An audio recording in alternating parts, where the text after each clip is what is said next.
So till now we have created a users table with some masked column and we have populated the user table with some dummy data. So let's query users table.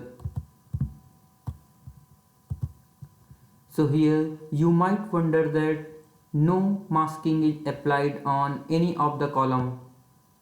So this is because, as I stated earlier, that dynamic data masking is completely based on the permissions that a user have. We are currently logged in with the DBO user. So DBO user have by default all the permission so that masking is not applied on any of the column. We can check the current user by selecting the username.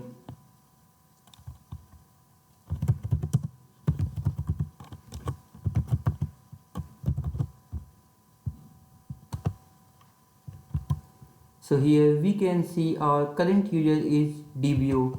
So to check the masking, let's create a local user without login, because we do not want to log in with the local user. We just want to run our queries with the local user. So on new query window, let's impersonate the current user as local user.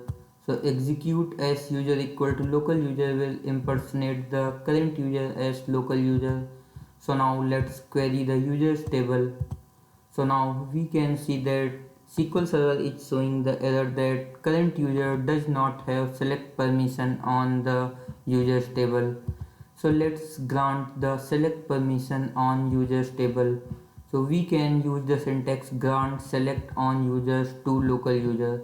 This will provide the select permission on the users table for local user. So now let's execute the select star from users.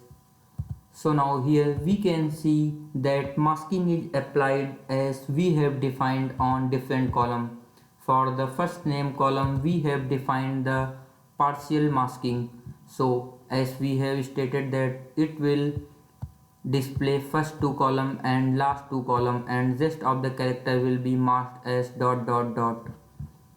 So similarly in our query, first and last two characters are displayed and rest of the characters are masked with dots. Salary column is masked with the random numbers that we have supplied in the random function. We can see the actual values are different from the marked values.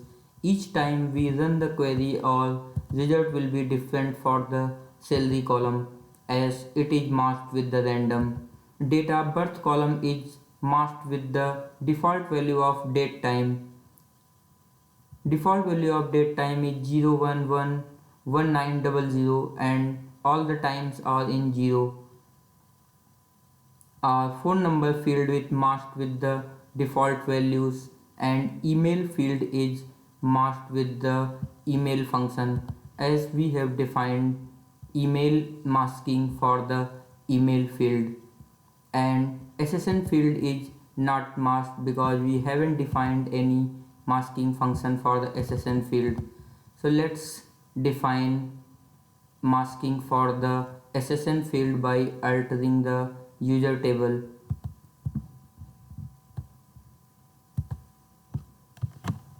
So I have defined masking for SSN column as partial masking. It will display the last four characters of the SSN field and rest of the character will be marked as xxx dash xx dash. So let's query users table now. So now we can see our masking is applied for the SSN column, and if we query users table from the DBO user, then we can see there is no masking applied and our DBO user is able to see all the data as it is.